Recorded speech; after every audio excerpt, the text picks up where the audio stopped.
Gandang araw sa lahat. So, ngayon naman, no, bumili tayo ng espresso maker. Actually, misnomer to. Kasi ang tawag talaga dito ay mocha pot. So, ito ay generic na mocha pot. At ang lasa na pwede mong magawang kape ayon sa aking pagsasaliksik, no? Ito na yung kape na pinakamalapit sa espresso. Pero hindi ito espresso. Malapit lang siya sa espresso. Pero gaano siya kalayo o kalapit sa katotohanan, ganito. Ang mocha pot, na tulad nito, kaya niyang mag-pressurize. Kailangan kasi ng pressurized water para makagawa ng kape na masarap. Hanggang 2 bars o 2 bar atmosphere. Pero ang espresso kailangan mo 9 bar or 9 bar. So malayo yung diferensya. Pero ito na yung pinakamalapit na pwede nating gawin sa espresso without really buying an expensive espresso machine. So ito siya, no. Actually yun no, yung ilalim na yun, ito yan, no. Naglagay lang ako ng bakal dito kasi temporary, hindi kasi kasya, masyadong maliit siya para dito sa kalan na meron ako. So ito yung mga components niya. Ito yung itaas. Ngayon meron akong tubig na pinakulo dito. Sabi kasi kailangan gamitan ng pinakulong tubig. So lalagyan ko siya ng pinakulong tubig. So ito siya. Kailangan mainit na yung tubig. Ang purpose nun, para raw hindi overheat yung coffee sa tagal na hihintayin mo pang kumulo itong kalan na to, no, para mapakulo na yung tubig kasi papait yung kape eh. So ang gagawin mo, lagyan mo na siya, okay, pero wag mong paabutin dun sa, ayun, nakikita niyo ba yung butas na yun? Ito actually ito yung ano niya, no, teka, ito yan yung kanyang safety valve. So, huwag mong paabutin doon. Medyo malapit lang doon. So, pwede ko palagyan ng konti pang tubig. Hindi pa naman umaabot. So, I guess pwede na yon. Halos umabot pero hindi naman umabot. So, mainit yan. And then next, ilalagay ko to dito. At lalagyan ko ng coffee grounds dito na medium fine. Hindi pwedeng fine kagaya ng sa espresso. Dahil mahihirapan at hindi magiging masarap ang kape. Masihirapan ito. So lalagyan ko siya, no, hanggang sa mapuno ko siya na level lang. Malapit na. No, konti pa. Hanggang sa ma-level ko siya. At hindi ko naman kailangang pisain. Hindi ko kailangang tawag dito, diinan. So tama na yan. Kung nailagay ko na yan, tingnan niyo mabuti yung no, kung gaano lang kapino yung ginawa ko. Hindi sobra. So susunod, ilalagay natin to. No, i-screw natin. Wait Ang hirap kasi nag-iisa ako nagvi-video eh. Sandali So, screw mo.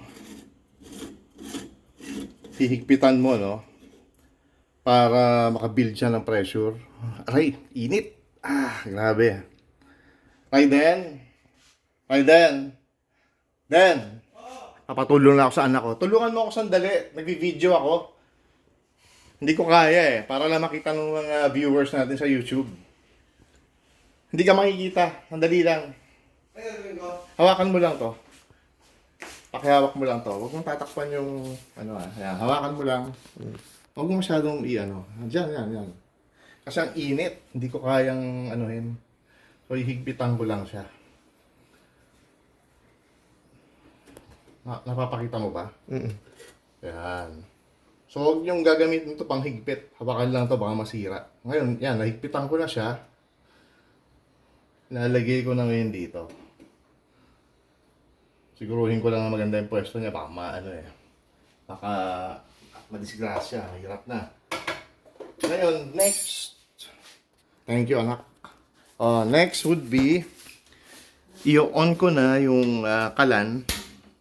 Pero kailangan medium or either medium or low heat lang. So, ayan, nilagay ko siya sa teka ha, konti pa. Yan. Medyo tingin ko low heat lang tong ginawa ko. Kaya low heat para hindi mabigla. Kasi sabi nung mga na-research ko, no, yung mga binasa ko, hindi kailangan malakas ang apoy. Kasi papangit yung lasa ng kape. Kailangan swabe lang ang init na pumapasok dito. So, mangyayari dito, in principle, yung tubig na nandito, na preheated na, iinit pa siyang lalo. At pag uminit siya, magkakaroon ng pressure sa loob nito. At papasok siya sa tubo na nandito. Meron siyang tubo dito pag sinilip mo. Sa taas yan. Ayun yung tubo. At sisirit dun yung kape lalabas. So, hindi ko alam kung gaano katagal. Hintayin natin. Maaaring umabot ito ng 3 minutes. Pwedeng 5 minutes. Pwedeng 6 minutes. Hintayin natin. So, basta nagkaroon na ng pressure dito, nag-build up. Yung tubig na nandun, papasok dito sa tubo na to. At nakita nyo, di ba, naglagay tayo dito ng coffee bean sa area na to. So, yung coffee, yung coffee grounds na yun, yung grinded coffee beans na yun, mababasa ng tubig na nanggaling dito na merong pressure na malakas. Tapos, yun, aakyat dito. At magkakaroon ka na ng masarap na kape. Ngayon sinasabi nila, kaya raw masarap yung kape na makukuha mo rito dahil nga dun sa method din na rin ng paglalaga mo. Kasi parang ginamitan mo ng pressure to ng power ng pressure So, habang hinihintay natin, no, konting background. Kailan ba na-invento itong mocha pot? Ang tawag nila dito, mocha pot. M-O-K-A-P-O-T. Actually, 1933, na-invento ito ng isang engineer sa Italy. Tapos, binenta niya yung patent kay Bialetti. Kaya, ang pinakasikat na mocha pot, made in Italy, Bialetti ang tatak Yun ang history nun Tapos, yung mocha, actually, kinuha yun sa pangalan ng isang syudad o lugar sa Yemen na ang pangalan ay Mocha. Pero ang spelling ng Mocha sa Yemen ay M-O-C-H-A. So nilaro-laro lang to, ginawang Mocha na M-O-K-A, so Mocha pot. Yan. So matagal Medyo matagal din. Lakasan ko ng konting apoy Konti lang. Importante kasi na hindi maapuyan to, no, tong hawakan, Kasi pagka naapuyan tong hawakan na to, tutunaw Kaya inano ko siya, kaya naglagay ako ng shim dito, bakal to, Temporary lang to. Hanggat hindi pa ako nakakapag-improvise o nakakabili ng pampatong dito sa kalan. Ayan. Tapos yung safety feature nito, ito, dito manggagaling yung safety feature niya. Pressure relief valve yan. Para kung sakaling nabarahan yung tubo, lalabas dito yung pressure, hindi sasabog. At sa nakikita ko ngayon, lumalabas na yung kape. Okay, hindi naman pala ganun katagal, no? Parang ano lang, inabot lang siya ng maybe perhaps 3 minutes sa tingin ko, no? So nasa low heat tayo ngayon, hinaan ko pa ng konti. At lumalabas na siya, unti-unti. Ngayon nakikita nyo, di ba? Ayun, no? Ngayon, malalaman natin na tapos na to kapag pagka medyo mabula na yung lumalabas. Ibig sabihin, halos hangin na. So, luto na yung kape natin by that time. Kukuha ko ng tasa. Pahiram nga ng tasa. Isang tasa. Yung clear na tasa, pahingi. Ayan na, Mabango, Mabango yung kape. Yung walang kulay, yung clear.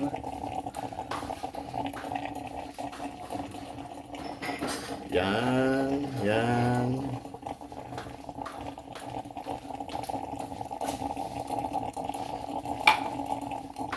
Medyo malapit na mapuno yung pot natin. Ganyan talaga, no? Kung gusto mo ng masarap na kape, pagtiyagaan mo. Again, ito na yung pinakamalapit na lasa na pwede mong gawin kung gusto mo o naghahangad ka o mayroon kang craving sa espresso coffee. So, kung wala kang pambili ng espresso machine, ito na lang yung bilhin mo. So, you can buy this type or this kind of device for as low as 200 pesos. And it's made of stainless steel. At maganda yung quality niya. So, yung pinakamura na 200 pesos, makakagawa ka ng isang maliit na cup. Ito, medyo malaki to. I think, kiniklaim niya kasi 9 cups. Pero, I doubt hindi ito 9 cups. Pero, good enough ito for 2 to 3 person, I think. So, sulit siya, no? So, yun, no? Unti-unti yung labas niya, no? Nilakasan ko ng konti yung apoy, konti lang para bumilis-bilis ng kaunti.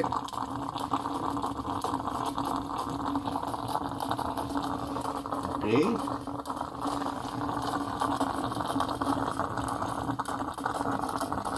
Kung naamoy nyo lang, maano nyo, malalaman nyo kung bakit masarap ito. So, titingin ko medyo malapit nang matapos to. Dahil kakaunti na yung lumalabas, oh. Ayun, oh. Hintayin lang natin ng konti pa.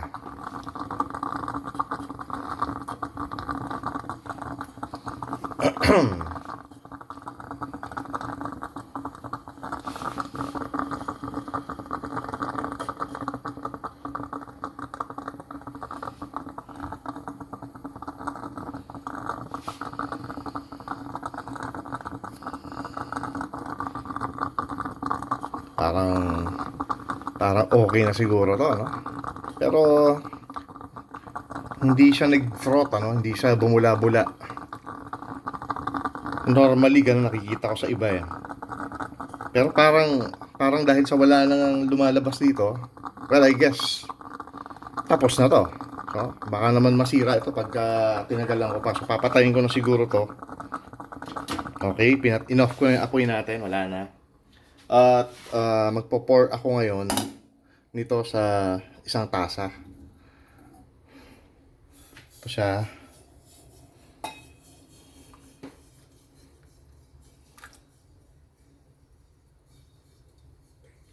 Yun, okay. At ito yung produkto natin. Sabi ko nga sa inyo, hindi naman ito tunay na espresso maker, no? Yun lang ang inilagay dito ng generic manufacturer. At malamang ito ay made in China. So, yan. Ito nga pala, no, yung ganito kalaki, na kiniklaim nila na 9 cups. Pero hindi nga ito 9 cups. Dahil pagka naluto ito, tingin ko hanggang 3 cups lang ito, na ganito kalaki. Ito ay 375 pesos lang. Kasama na dun yung delivery. So, ito yung na-produce natin na kape. Yan. So, kahit anong coffee beans, pwede mong gamitin dito. Importante lang na medium fine yung grind na gagawin mo. Titigman ko lang, ha, para magkaalaman na. Medyo mainit, hipang ko. Ayos. So, ang lasa nito, mas na-extract niya yung lasa kumpara sa ordinaryo na drip coffee maker, kagaya nung familiar tayo ng mga coffee maker na American style na nilalagyan ng paper filter tapos nagdi-drip yung tubig. So mas malasa to. Actually mas matapang siya. So pwede mong dagdagan ng tubig, pwede mong lagyan ng konting gatas, pero for me okay lang siya, no, na ganito dahil hindi naman ito talaga tunay na espresso. Na-extract lang niya ng mas maganda yung flavor ng coffee beans. So, thank you for watching. Medyo mahaba, no? Medyo umabot tayo ng almost 15 minutes. Kasi nga, hinintay natin na kumulo. But, ayan, no? Yan ang isang alternative ninyo kung gusto niyo ng masarap na kape at wala kayong pambili ng espresso machine. So, good day. Thank you for watching.